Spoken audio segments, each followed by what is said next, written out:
பயங்கரமாக மழை பெய்யுதா, பால்கோவா சாப்பிடணும் போல இருக்கு. அதான் மாடிக்கிட்ட இருந்து ஃப்ரெஷ்ஷாக பால் கறந்து அப்படியே போய் பால்கோவா சேர்ப்போம். சரிலாமா?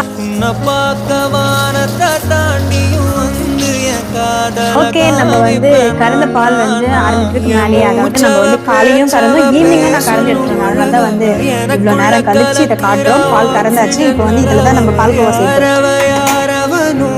காலை இதில்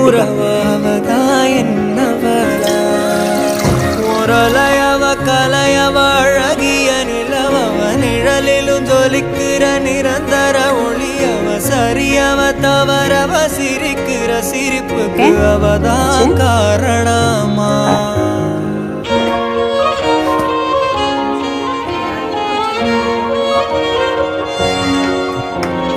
அவ்வளோதாங்க. ஓகே, ஓவராலாக வந்து பால்கோவா ரெடி ஆயிடுச்சு.